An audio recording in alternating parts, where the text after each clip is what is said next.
Kompas TV, Suci 12.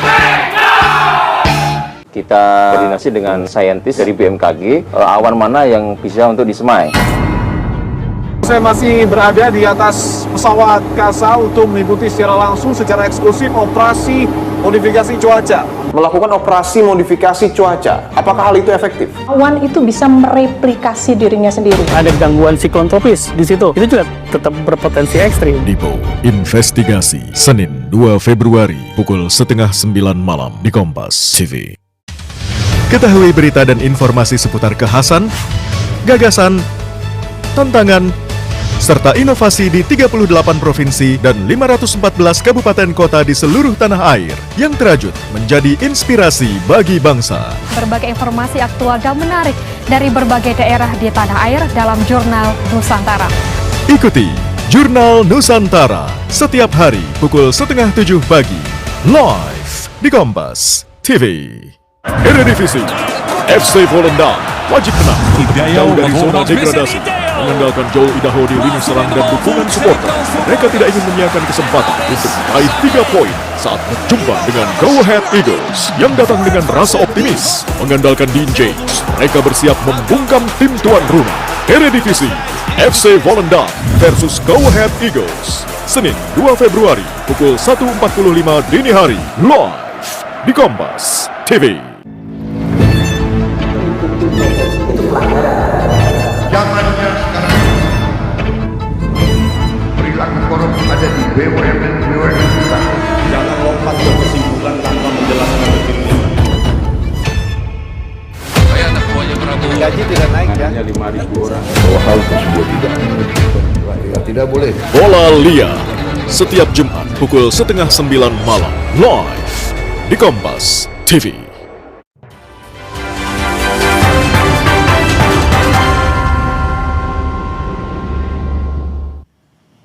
Anda menyaksikan Breaking News Kompas TV bersama saya di Selarasati. Saudara, hujan deras yang melanda wilayah Jakarta menyebabkan banjir di sejumlah titik di Jakarta, dan kami akan informasikan kepada Anda visual terkini sejumlah banjir menggenangi wilayah Jakarta. Kita akan lihat bersama saudara, ini adalah pantauan di kawasan Daan Mogot, Jakarta.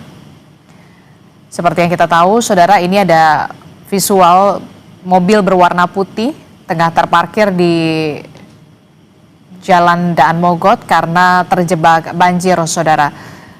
Dan seperti yang tampak dari visual, ini adalah visual terkini di mana Jalan Daan Mogot, Jakarta Barat ini terendam banjir setinggi 50 hingga 60 cm dan menyebabkan arus kendaraan terhenti karena banyak sekali pengendara yang takut untuk menerobos banjir karena khawatir akan mengalami mati mesin. Sementara di layar televisi Anda di sebelah kiri, ini adalah visual terkini di wilayah atau di Jalan DI Panjaitan, tepatnya di kawasan Cawang, Jakarta Timur, di mana arus kendaraan juga mengalami hambatan karena di sini terdapat genangan banjir setinggi 20 hingga 30 cm yang menyebabkan terhambatnya laju kendaraan, baik itu kendaraan roda 2 dan juga kendaraan roda 4, saudara. Seperti yang Anda saksikan, ini adalah visual di kawasan DI Panjaitan, di Jalan DI Panjaitan mengarah ke wilayah Cempaka Putih, saudara, dari arah Cawang di visual sebelah kiri Anda, di mana arus kendaraan macet karena banyak kendaraan baik itu mobil, truk dan juga motor harus menghindari genangan banjir yang ada di wilayah DI Panjaitan, tepatnya dari arah Cawang menuju ke arah Cempaka Putih, saudara. Genangan banjir ini dengan ketinggian 20 hingga 30 cm. Sementara untuk visual terkini di sebelah kanan layar televisi Anda, ini adalah wilayah Daan Mogot, Jakarta Barat, di mana ketinggian banjir di kawasan Daan Mogot, Jakarta Barat ini mencapai lebih dari 50 cm. Banyak kendaraan yang takut untuk melintasi banjir karena tingginya genangan air dan khawatir akan mengalami mati mesin. Seperti yang kita tahu, saudara, hujan deras ini melanda wilayah Jakarta sejak pagi tadi dan menyebabkan sejumlah titik di wilayah Jakarta terendam banjir. Salah satunya adalah di wilayah Daan Mogot, Jakarta Barat, di mana ketinggian banjir di kawasan ini mencapai 50 cm. Akibat genangan banjir ini, saudara, arus lalu lintas di Daan Mogot, Jakarta ini terhenti karena banyaknya pengendara yang takut untuk melintasi menerjang banjir karena khawatir akan mengalami mati mesin di kendaraan mereka. Kita akan pantau bagaimana kondisi terkini di kawasan DI Panjaitan, di kawasan Cawang, Jakarta Timur. Tepatnya, saudara, arus lalu lintas dari arah Cawang menuju Cempaka Putih ini terhambat. Kita akan tanyakan kepada jurnalis Kompas TV Nanda Aprilia di sana. Selamat pagi, Nanda. Nanda, kalau tadi pagi Anda sempat melaporkan bagaimana arus kendaraan sempat terhambat karena adanya genangan banjir setinggi 20 hingga 30 cm. Di hari ini, Nanda, menjelang siang, apakah sudah berangsur surut atau seperti apa genangan banjir di sana? Nanda.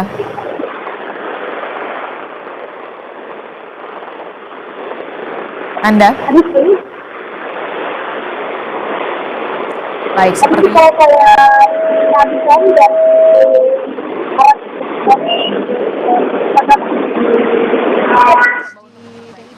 masih bersama dengan Nanda Aprilia di kawasan DI Panjaitan. Sementara itu, saudara, kami akan mencoba untuk menghubungi jurnalis Kompas TV yang saat ini berada di kawasan Daan Mogot, Jakarta Barat bersama dengan Renata Panggalo bersama dengan juru kamera di sana.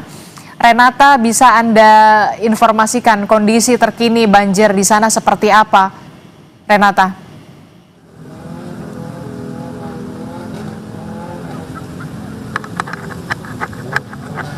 Apakah Anda mendengar suara saya? Iya, saya mendengar. Renata, silakan laporan Anda. Ya, sama seperti yang Anda katakan sebelumnya, kondisi di sini juga masih sama saja, yakni kendaraan ini memang sungkan begitu ya, atau takut menerjang banjir karena khawatir akan terjadi mati mesin atau mogok. Sebenarnya beberapa kendaraan ini sudah mulai menerobos, namun tetap saja di depan sana ini masih terjadi penumpukan, sehingga tentunya yang dibutuhkan adalah bagaimana kemudian dari petugas ini bisa menyediakan pompa tambahan untuk segera menyedot air agar air cepat surut. Karena meskipun dari informasi yang kami dapatkan ada rumah pompa yang ada di kali di sebelah kiri Jalan Daan Mogot mengarah ke Cengkareng ini, namun nampaknya pompa tersebut belum efektif untuk membuat air surut. Sehingga kendaraan ini, baik itu yang roda 2 maupun roda 4, ini kemudian memutuskan untuk mengantre sampai jalanan cukup kering atau cukup rendah begitu ketinggiannya atau sudah surut, baru mereka meneruskan perjalanan ke arah Cengkareng. Kira-kira demikian, Adisti. Oke, jadi sampai saat ini memang belum ada tanda-tanda surut. Ketinggian banjir di wilayah Daan Mogot, Jakarta Barat ini masih mencapai 50 cm. Kendaraan ini perlahan mencoba untuk menerjang banjir. Nah, apakah ada polisi di sana yang berjaga untuk mengatur lalu lintas, termasuk juga pengerahan pompa-pompa untuk melakukan penyedotan air agar air cepat surut di kawasan Daan Mogot ini, Renata?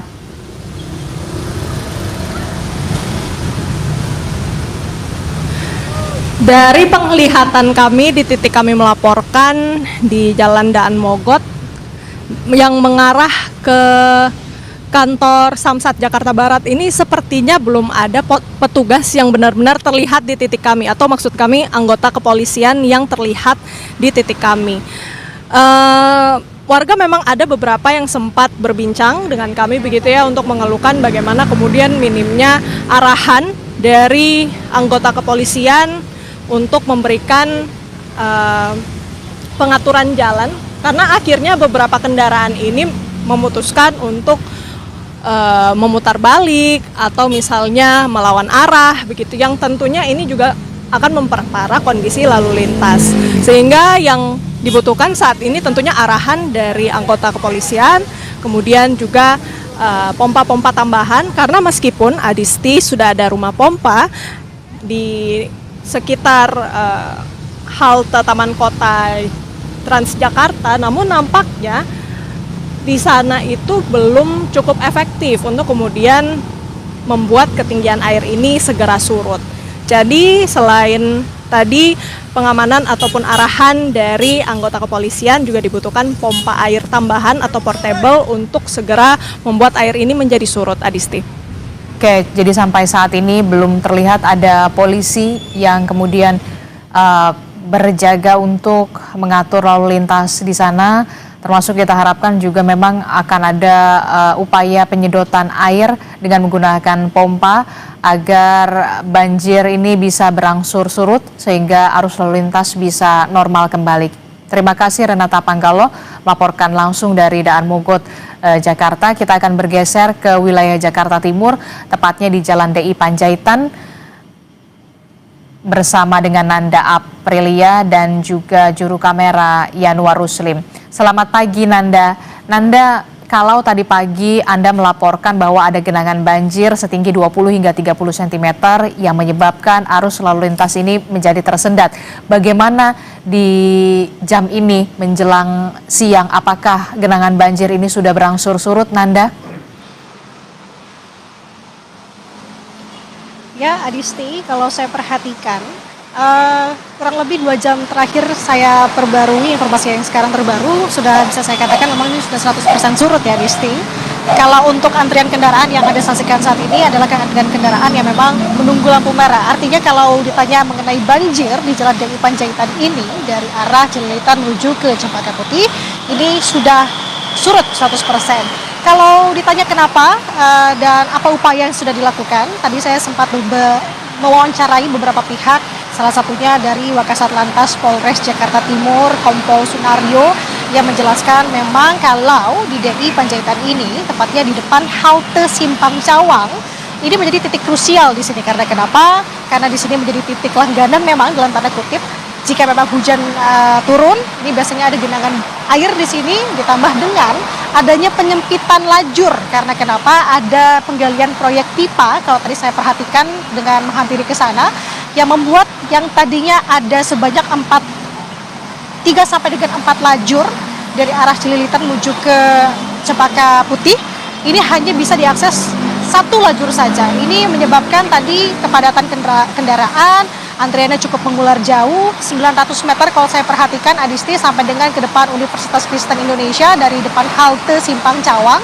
Tapi sekarang sudah kembali normal. Nah, upaya yang dilakukan adalah tadi dikerahkan sampai dengan saat ini sebenarnya, dan rencananya akan terus dikerahkan ke depannya dengan menurunkan atau mengoperasionalkan pompa air. Tadi ada dari suku Dinas Sumber Daya Air, saya bertanya begitu ya, sampai dengan kapan, rencana sampai dengan ke depan ada sebanyak 3 pompa portable yang dikerahkan di sini, namun hanya 1 pompa saja yang difungsikan karena 2-nya untuk berjaga-jaga jika memang melihat air ketinggiannya semakin tinggi.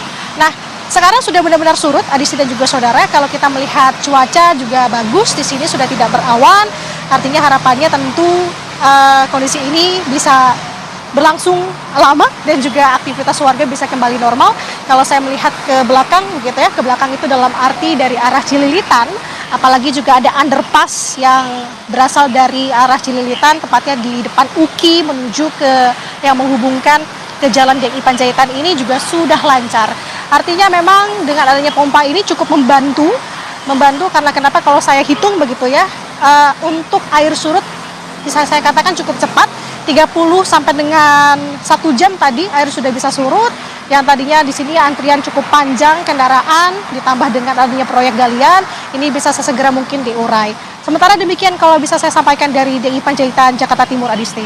Oke, baik, kita berharap juga kondisi yang sama juga bisa terjadi di wilayah Daan Mogot Jakarta Barat, di mana di DI Panjaitan sendiri bahwa ada 3 pompa portable yang sudah disiagakan, 1 pompa sudah digunakan untuk bisa menyedot genangan banjir agar banjir sudah surut dan arus lalu lintas bisa kembali berjalan normal kembali di kawasan DI Panjaitan Jakarta Timur. Terima kasih informasinya jurnalis Kompas TV Nanda Aprilia dan juga Yanuar Ruslim melaporkan dari Jalan DI Panjaitan, kawasan Cawang, Jakarta. Sementara kalau kita lihat saudara di layar televisi Anda, di wilayah Daan Mogot, Jakarta Barat ini kondisinya masih sama, genangan banjir masih terjadi dengan ketinggian bervariasi mulai dari 30 hingga 50 cm.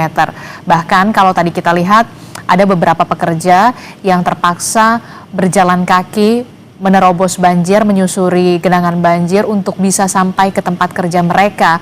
Karena memang banyak sekali kendaraan yang tidak berani atau takut untuk menerjang genangan banjir karena mereka ini khawatir bahwa kendaraan mereka ini bisa mogok atau mengalami mati mesin. Seperti tadi sebelumnya saya juga sempat melihat ada 1 sepeda motor yang mengalami mati mesin karena nekat menerobos banjir di kawasan Daan Mogot, Jakarta. Tentu kita berharap sekali bahwa pemerintah kota Jakarta Barat bisa mengerahkan pompa portable untuk melakukan penyedotan air agar genangan banjir di wilayah Daan Mogot, Jakarta ini bisa surut, saudara.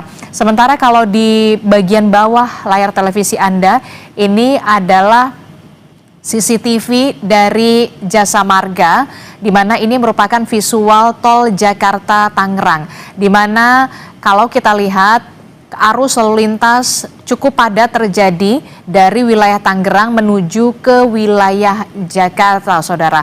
Kami akan update lagi bagaimana informasi terkininya, termasuk juga kebijakan kontraflow juga diberlakukan agar mengurai kepadatan lalu lintas, arus lalu lintas di tol Jakarta Tangerang, utamanya, saudara, dari arah Tangerang menuju Jakarta. Di pagi hari ini kami akan terus mengupdate bagaimana perkembangan kondisi banjir di sejumlah titik di wilayah Jakarta setelah tadi pagi Jakarta dilanda hujan deras. Kami akan kembali usai jeda, tetaplah bersama kami dalam Breaking News Kompas TV.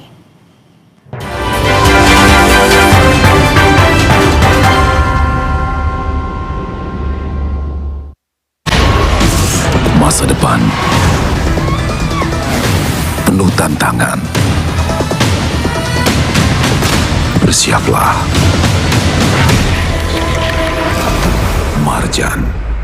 Banyak yang sudah membuktikan Aqua terasa sejuk meski tanpa didinginkan. Diproses dari air pegunungan dalam aquifer yang terlindungi, kaya akan mineral alami. Aqua, hadirkan kesejukan badan dan pikiran. Fresh. Wow, guys.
Saya Adisi Larasati masih bersama Anda dalam Breaking News Kompas TV. Saudara, hujan deras pagi ini menyebabkan genangan banjir di Kampung Melayu, Jakarta Timur. Lebih lengkapnya bagaimana kondisi banjir yang menggenangi wilayah Kampung Melayu, Jakarta Timur, kita akan tanyakan kepada jurnalis Kompas TV, Zefanya Situmeang, dan juga juru kamera Yohan Bagja di sana. Selamat pagi Zefanya.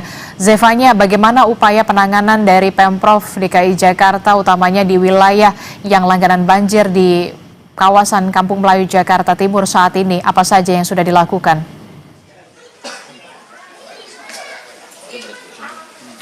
Ya, Adisi, sebelum berbicara terkait upaya apa yang dilakukan oleh Pemprov DKI Jakarta untuk dalam waktu dekat saat ini dari petugas tempat dari Pemda begitu ya, dan dari sejumlah petugas yang bertugas lainnya, ini memang karena air banjir masih cukup tinggi menggenang begitu, akhirnya ini satu-satunya upaya yang bisa dilakukan sebenarnya adalah standby atau bersiaga untuk melakukan evakuasi warga, karena lokasi pemukiman warga di Kebon Pala ini cukup dekat dengan kali begitu, dan salah satu cara untuk menunggu air surut ini adalah hanya dengan menunggu begitu ya. Namun sejak pantauan kami dari pagi hari tadi ini memang ketinggian air sudah semakin surut. Adisti akan diperlihatkan juru kamera Kompas TV Yohan Bagja untuk ketinggian air saat ini ada di tiang yang ada di sisi jalan begitu, itu yang selalu menjadi patokan warga begitu, sudah berapa ketinggian airnya, dan saat ini sudah berada di sekitar 90 cm. Tadinya angka 100 cm itu sempat tertutup Adisti, namun sekarang sudah perlahan surut, dan apabila semakin menjauh ke dalam itu ada tiang yang kedua, karena permukaan tanah di area Kebon Pala ini menurun ke bawah, jadi semakin dalam ketinggian airnya juga semakin tinggi, yakni kalau di ujung jalan itu sudah di bawah angka 125 cm. Ini memang kalau Anda lihat di visual Anda juga ada sejumlah petugas yang hadir begitu, ini dari SAR Polairut Polda Metro Jaya, ini terlihat tadi juga dari pantauan kami BPBD Jakarta, kemudian suku dinas sumber daya air, lalu dari SAR Polda Metro Jaya ini juga sudah tiba sejak pagi hari tadi untuk bersiaga melakukan evakuasi warga apabila dibutuhkan. Nah, salah satunya Adisti yang menjadi alat bantu untuk melakukan evakuasi warga ini adalah perahu kecil yang Anda lihat di visual Anda sekarang, ini berwarna kuning. Ini ada satu perahu kecil begitu ya yang disediakan apabila warga ini meminta untuk dievakuasi dari rumah atau kediamannya masing-masing. Karena Adisti ini memang infonya masih ada sejumlah warga ini yang memilih untuk berdiam di lokasinya masing-masing. Untuk lebih lengkap terkait dengan banjir yang terjadi di Kebon Pala ini, saya akan berbincang dengan Ketua RT di Kebon Pala ini, ada Pak Sanusi. Selamat pagi Pak Sanusi. Ya, pagi. Pak Sanusi, boleh diinfokan berapa banyak RT dan RW yang terdampak dari banjir di Kebon Pala? Jumlah RT pada saat ini ada 5 RT dari 2 RW, RW 4 dengan RW 5. Pak Sanusi ini Ketua RT? 13 RW 4. Oke. Yang paling parah terdampak ini RT berapa?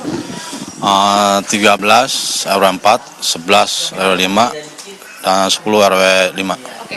Pak, sejauh ini upaya penanganan dari pemerintah setempat, melihat ini kan banjir sudah berkali-kali ya Pak, terjadi hampir setiap hari juga, setiap cuaca buruk, ini bagaimana Pak? Sebenarnya untuk warga setempat ya menginginkan supaya ada normalisasi itu dipercepat gitu. Normalisasi sungai ya Pak ya? Betul, betul. Oke. Pak, kemudian juga yang menjadi perhatian saya sebenarnya ini adalah sempat dijanjikan relokasi oleh pemerintah Provinsi DKI Jakarta pada saat itu ya. Ini prosesnya sudah sejauh mana Pak? Sampai saat ini baru tahap pendataan aja nih. Untuk kedepannya belum ada omong-omongan aja. Oke, kalau boleh tahu pendataan dimulai sejak kapan Pak? Sekitar 2 bulan yang lalu. Dari 2 bulan yang lalu. Apakah dari pemerintah ini memberi info berapa lama waktu yang dibutuhkan untuk melakukan pendataan warga untuk bisa segera direlokasi? Untuk saat ini belum ada lagi sih. Jadi kami masih menunggu juga dari pemerintah. Jadi dari pemerintah belum ada menghampiri lagi untuk memberi update? Ya, betul. Oke. Diberitahu apa yang menjadi kendala, butuh memakan waktu hingga selama ini?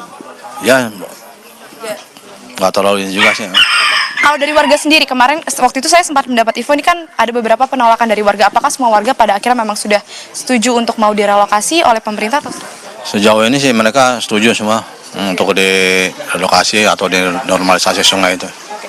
Kalau dari keluhan warga sendiri Pak, adakah warga yang mengeluh karena ini sudah selalu terjadi setiap musim hujan begitu ya? Atau bagaimana reaksi warga setempat Pak? Hujan belum ada apa-apa dari warga, karena kita kan udah terbiasa gitu. Banjir udah. Sudah terbiasa ya? Ya, banjir udah nggak tahunan lagi, bahkan tiap bulan sih banjir. Tiap bulan. Tapi keinginan untuk tidak merasakan banjir lagi ada Pak? Selalu ada. Oke. Terakhir Pak, mungkin bantuan yang paling dibutuhkan untuk warga saat ini yang sudah diterima atau belum? Yang sudah kami terima tuh roti dan nasi siap saji. Makanan sudah diterima? Untuk saat ini belum. Oh belum. Ya. Tapi itu yang paling dibutuhkan ya. Siap. Terima kasih banyak Pak Sanusi untuk info. Semoga air cepat surut dan semoga penanganan bisa cepat dilakukan. Demikian Adisi dan juga saudara. Tadi informasi bahwa memang sebenarnya dari pemerintah ini hendak melakukan relokasi untuk warga di Kebonpala karena ini sudah sering kali terjadi banjir di Kebonpala ini ya. Dan tentu kita akan menunggu apa yang menjadi penanganan nyata dari pemerintah Provinsi DKI Jakarta untuk warga di Kebonpala, Kelurahan Kampung Melayu, Kecamatan Jatinegara, Jakarta Timur. Adisti. Baik, terima kasih informasi jurnalis Kompas TV Zevanya Situmeang dan juga juru kamera Yohan Bagja melaporkan langsung dari Kebonpala, Kampung Melayu, Jakarta Timur di mana ketinggian banjir sampai saat ini masih setinggi 125 cm. Terima kasih Zevanya. Saudara, akibat hujan deras yang melanda wilayah tidak hanya di Jakarta tapi juga di wilayah Bogor, Depok, Tangerang, dan juga Bekasi. Hujan deras sejak semalam di wilayah kota Bekasi membuat Jalan Raya Jenderal Sudirman, Bekasi Selatan, kota Bekasi, Jawa Barat juga terendam banjir setinggi 50 cm. Akibatnya, saudara, akses jalan dari Bekasi menuju Jakarta maupun arah sebaliknya macet. Pemotor yang menepi untuk menunggu banjir surut, namun sebagian pemotor tetap melintas melawan arah untuk menghindari banjir. Sebagian pemotor yang memaksa melintas di tengah banjir mengalami mati mesin, saudara.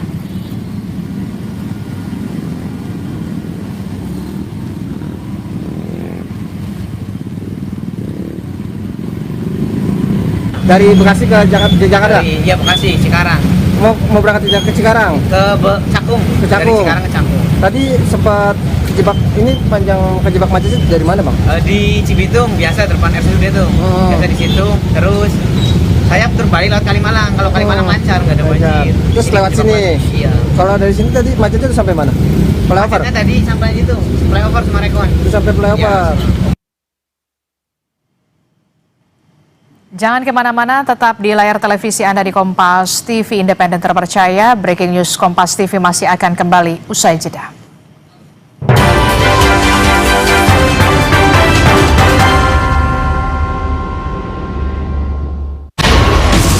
Masa depan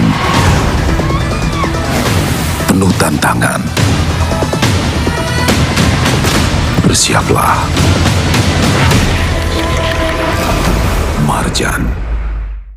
Gurihnya creamy latte, kalau belum coba, pasti nggak nyangka. Terbuat dari kopi Great Brazil dan susu New Zealand, bikin kopinya gurih. Iya, gurih. Penasaran kan? Coba deh, pasti nggak nyangka. Creamy latte, kopi latte, gurih. Banyak yang sudah membuktikan, Aqua terasa sejuk meski tanpa didinginkan. Diproses dari air pegunungan dalam aquifer yang terlindungi, kaya akan mineral alami. Aqua, hadirkan kesejukan badan dan pikiran. Masa depan penuh tantangan. Bersiaplah. Marjan. Gurihnya creamy latte, kalau belum coba, pasti nggak nyangka. Terbuat dari kopi Great Brazil dan susu New Zealand, bikin kopinya gurih. Iya, gurih. Penasaran kan? Coba deh, pasti nggak nyangka. Creamy latte, kopi latte, gurih. Banyak yang sudah membuktikan, Aqua terasa sejuk meski tanpa didinginkan. Diproses dari air pegunungan dalam aquifer yang terlindungi, kaya akan mineral alami. Aqua, hadirkan kesejukan badan dan pikiran. Masa depan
Anda menyaksikan Breaking News Kompas TV. Saudara, yang Anda saksikan ini adalah visual di Kabupaten Bandung Barat, Jawa Barat, di mana bencana longsor terjadi beberapa hari yang lalu, saudara. Dan hingga saat ini proses pencarian masih terus dilakukan oleh tim SAR gabungan untuk mencari setidaknya ada 27 korban terdampak bencana longsor. Dan kita tahu, saudara, tim SAR gabungan terus melakukan pencarian korban longsor di Cisarua, Bandung Barat, Jawa Barat. Dan di hari ke-6, operasi SAR pencarian korban longsor di Pasir Langu, Cisarua, Kabupaten Bandung Barat ini, tim SAR gabungan berfokus untuk mencari 27 korban yang masih hilang. Operasi pencarian ini diawali dengan apel di posko Basarnas. Arahan mengenai fokus pencarian dan keselamatan personil dalam operasi jadi hal yang paling ditekankan dalam apel. Selanjutnya, operasi hari ke-6 dilakukan dengan pencarian di sektor A1, A2, dan ke sektor B2. Kegiatan hari ke-6 ini mungkin tidak jauh beda seperti kemarin, ya, sektor A1, A2, kemudian kita akan menyeberang ke B2, itu yang akan kita laksanakan.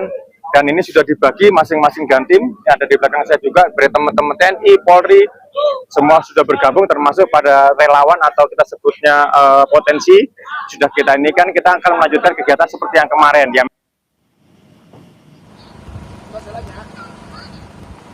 Di hari kelima pencarian korban longsor Cisarua, Bandung Barat, tim SAR mengevakuasi 2 kantong jenazah.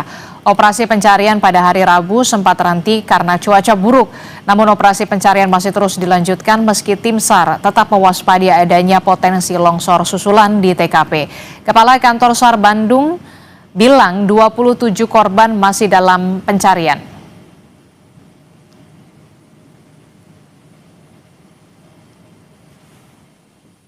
Total penemuan pada hari kelima adalah 2 body packs yang seluruhnya berasal dari sektor A2. Maka hingga pukul 16.00 WIB, total korban yang berhasil dievakuasi sejumlah 53 body packs. Sementara jumlah korban yang masih dalam pencarian sekitar 27 jiwa.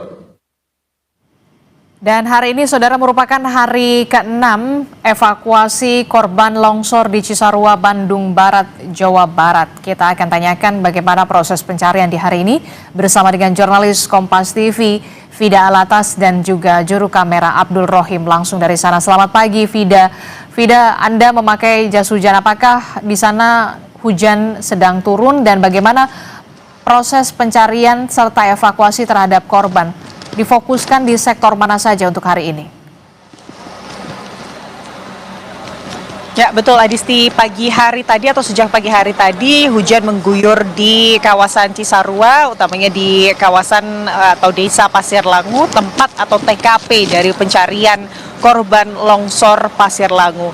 Dan tadi, Adisti dan juga saudara, di pagi hari ini proses pencarian korban longsor ini sudah dimulai sejak sekitar pukul 8 dengan sebelumnya diawali dengan apel. Dan saat ini fokus dari tim SAR gabungan adalah mencari 27 korban yang masih dinyatakan hilang. Mengingat kemarin tim SAR gabungan ini sudah berhasil menemukan kembali 2 korban atau 2 body pack begitu ya. Jadi hari ini fokusnya adalah untuk mencari 27 korban lagi. Dan di tempat kami melaporkan saat ini, Adisti dan juga saudara, kalau kami pantau ini alat-alat berat juga sudah diturunkan sejak pagi hari tadi. Dan kalau dari tim SAR gabungan menyebutkan hari ini fokusnya ditambah jika di hari atau 5 hari ke belakang fokus dari titik pencarian korban longsor ini adalah di A1 atau titik A1 dan juga titik A2. Maka saat ini di pagi hari tadi, Adisti dan juga saudara, tim SAR gabungan ini atau operasi SAR gabungan pencarian korban longsor ini mulai akan membuka akses ke titik B2, di mana kemarin sempat ditemukan begitu ya beberapa korban di titik tersebut. Dan saat ini Adisti dan juga saudara, kami akan tunjukkan gambar terkini dari lokasi pencarian longsor. Kalau Anda lihat di titik ini Adisti, titik kami melaporkan ini adalah titik A1. Dan titik di sebelah sana yang kalau Anda lihat ini ada banyak alat berat yang sudah mulai diturunkan dengan beragam tonase begitu ya. Ada yang 200 tonase yang paling besar dan juga beberapa ada yang 75 dan juga 50. Itu adalah titik B2. B1 maksud kami Adisti. Dan kalau bisa dilihat di atau area longsor ini Adisti dan juga saudara, total panjang dari mahkota hingga lidah longsor ini ada sekitar 2 km atau lebih dari 2000 meter. Dan tempat kami melaporkan ini di titik A1 dan juga B1 ini adalah titik terdekat dari lidah longsor. Sementara sumber longsoran ini ada di titik A3. Dan juga selanjutnya titik A2 baru titik kami melaporkan saat ini. Informasi yang kami dapatkan dari tim SAR gabungan, memang kebanyakan atau memang rumah warga atau pemukiman warga ini titiknya banyak di titik A2 atau titik yang mendekati mahkota longsor. Namun memang kalau kita memperhatikan dinamika longsor begitu ya Adisti dan juga saudara, dengan titik longsor di A3 tersebut menyapu rumah warga yang berada atau di titik A2 hingga ke lidah longsor di sini, yakni titik A3 begitu. Dan kalau maksud kami titik A1. Dan kalau hingga kemarin Adisti dan juga saudara, paling tidak sampai hari kelima dari tim SAR gabungan ini sudah menyerahkan 50 kantong jenazah ke DVI Polda Jawa Barat atau ke pos DVI Polda Jawa Barat. Dan dari 50 jenazah tersebut 37 diantaranya sudah berhasil diidentifikasi. Dan dari 37 yang diidentifikasi Adisti dan juga saudara, ini 36 atau didapatkan 36 identitas. Dan itu membuat hari ini kurang lebih 27 korban hilang lagi yang masih dicari atau berjibaku, atau tim SAR gabungan ini berjibaku untuk mencarinya. Kalau cuacanya hari ini tentunya menjadi tantangan Adisti dan juga saudara, namun kalau dari apel yang barusan diberikan, arahan-arahan yang barusan diberikan oleh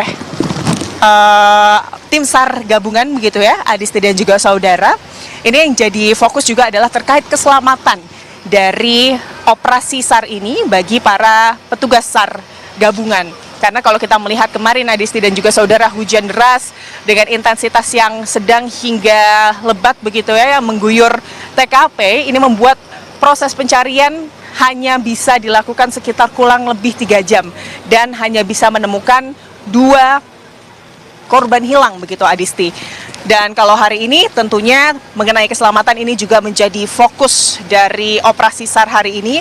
Maka dari itu 4 safety officer ini dikerahkan begitu ya di 4 titik di A3. Itu artinya di mahkota longsor, lalu juga di A2, lalu juga ada di B2 serta di A1. Tugas dari safety officer ini Adisti dan juga saudara adalah untuk memastikan jika adanya anomali yang kiranya membahayakan tim SAR gabungan yang sedang bertugas. Ini nanti mereka akan meniupkan peluit agar tim SAR yang bertugas ini segera meninggalkan area pencarian korban longsor. Anomali-anomali seperti apa? Yang pertama tentunya hujan deras, hujan lebat begitu ya dengan intensitas tinggi, karena ini bisa membahayakan para tim SAR gabungan yang sedang bertugas, mengingat tanah di sini juga disebut tanah yang bergerak.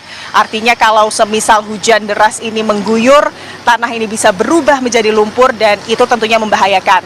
Selain hujan deras, Adisti dan juga saudara, karena ini berada di kaki Gunung Burangrang sehingga kabut ini juga bisa menutupi penglihatan dari tim SAR gabungan. Dan hingga saat ini Adisti dan juga saudara, tim SAR gabungan masih terus mencari. Kita harapkan cuacanya mendukung dan ke-27 korban yang masih menjadi fokus pencarian ini bisa secepatnya dan juga tentunya harapannya sebanyak-banyaknya ditemukan di hari ini, Adisti.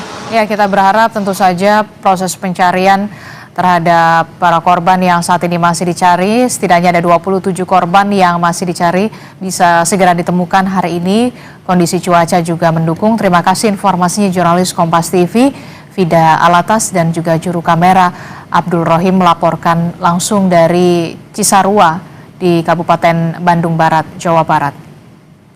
Saudara, terkait dengan proses pencarian terhadap 27 korban terdampak bencana longsor di Cisarua, Kabupaten Bandung Barat, Jawa Barat masih akan kami hadirkan usai jeda. Jadi tetaplah bersama kami dalam Breaking News Kompas TV.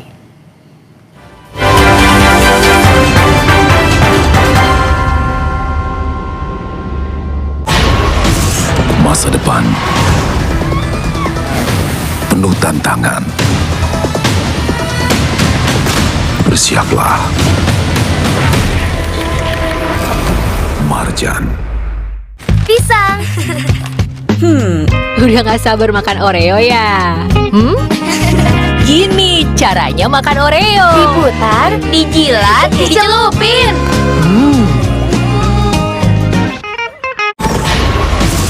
Masa depan penuh tantangan. Bersiaplah. Marjan. Ada satu kalimat tentang waktu yang selalu aku ingat. Hari-hari memang terasa lama, tapi tahun-tahun akan terjadi seketika. Tiba-tiba bisa, tiba-tiba besar.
Yang terjadi di Cisarua ini masih terus dilakukan oleh tim SAR gabungan, saudara.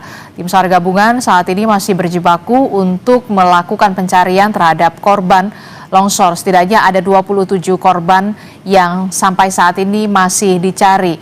Dan tebalnya material longsoran tentu menjadi tantangan tersendiri bagi tim SAR gabungan untuk mencari korban hingga saat ini. Ditambah lagi faktor cuaca yang saat ini tengah turun hujan di wilayah Cisarua. Ini juga menjadi tantangan tersendiri bagi tim SAR gabungan untuk mencari korban, saudara. Sebelumnya di hari kemarin ada 50 kantong jenazah yang sudah diserahkan oleh ke pos DVI dan 36 korban sudah teridentifikasi.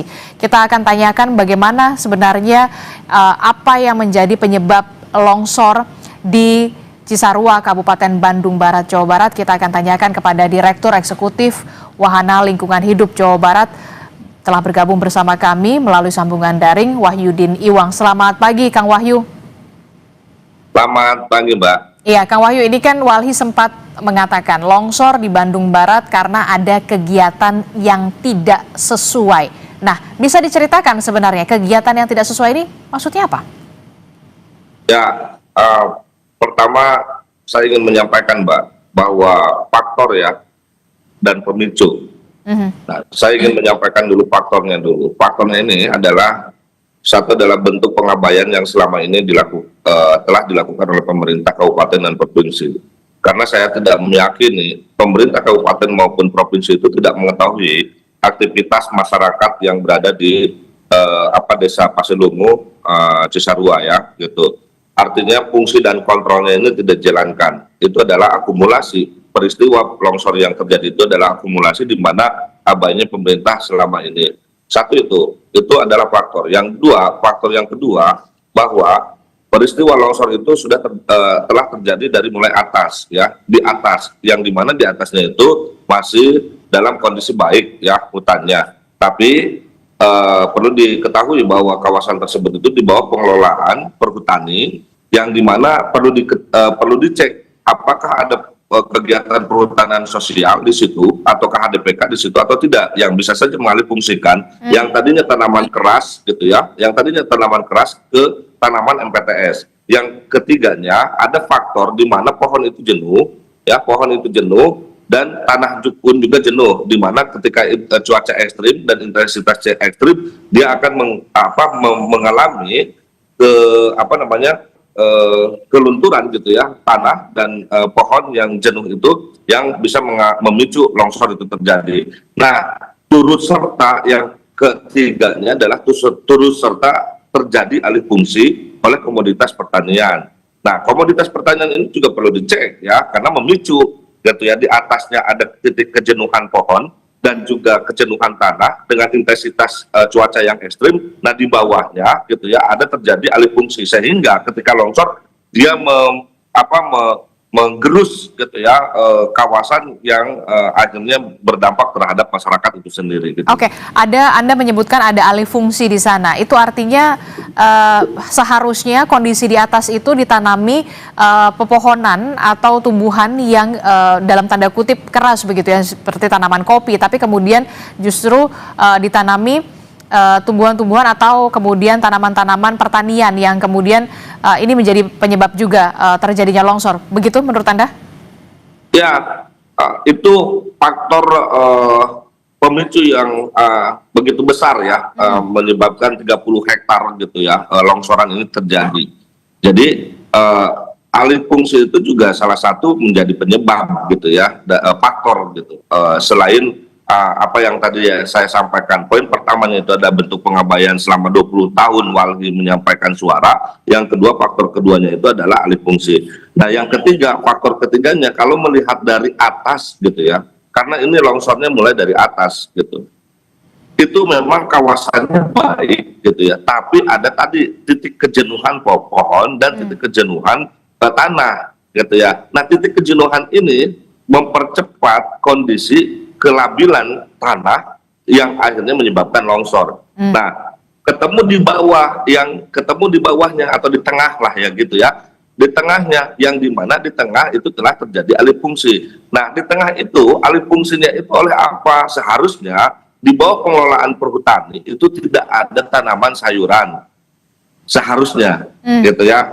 Di bawah perhutani itu tidak harus ada tanaman sayuran atau bunga-bunga, apalagi tanaman sayuran ini itu dalam jenis kategori paprika yang dihadirkan dari luar negeri kan gitu. Nah, artinya ini patut dicurigai, apakah di belakang masyarakat itu ada pemodal yang selama ini juga dibiarkan atau seperti apa? Karena saya tidak setuju kalau misalnya masyarakat yang dikambing hitamkan gitu ya. Masyarakat itu bisa saja gitu ya menjadi buruh tani. Ada pemodal yang masuk sehingga sekian lama gitu ya terus melakukan perambahan untuk komoditi sayuran yang di bawah pengelolaan perhutani, yang seharusnya itu tidak boleh. Yang kedua, di bawah pengelolaan perhutani itu ada saat ini itu sedang marak sekali ada kegiatan perhutanan sosial. Apakah di situ ada kegiatan perhutanan sosial atau tidak? Kalau ada, saya yakin peralihan fungsi itu dilegitimasi oleh perhutani gitu ya. Meskipun Citra Satelit mengatakan ada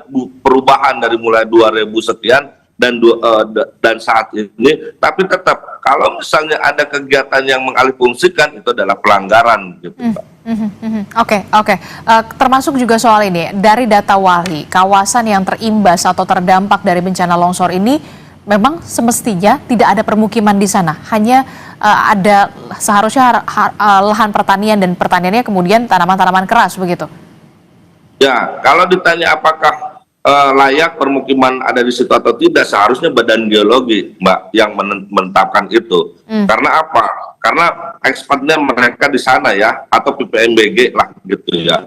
Tapi kan gini, pesatnya pertumbuhan penduduk itu tentu akan mempengaruhi terhadap alas hak yang kemudian masyarakat inginkan kan gitu. Ini juga bentuk di mana ketidakhadiran pemerintah ketika jumlah penduduk meningkat. Harusnya ada penataan ruang yang baik, mana yang boleh atau mana yang tidak. Bahkan diperkuat dengan keluarnya Badan Geologi. Biasanya di Kemiri 45% itu tidak harus ada 45% ke atas ya, tidak harus ada pemukiman. Karena kerentanan di mana Jawa Barat itu memiliki kerentanan bencana yang tinggi, itu tidak disarankan. Nah ini makanya kenapa saya tadi katakan nomor pertama itu adalah bentuk pengabaian yang selama ini dibiarkan dan masyarakat terus naik gitu ya ke kawasan yang dimana kawasan itu berada di wilayah pengelolaan perhutani, itu dibiarkan. Kalau misalnya bupati atau gubernur tidak tahu, itu seharusnya perhutani tahu, karena perhutani di bawah pengelolaan perhutani. Kenapa masyarakat terus-terusan gitu masuk ke kawasannya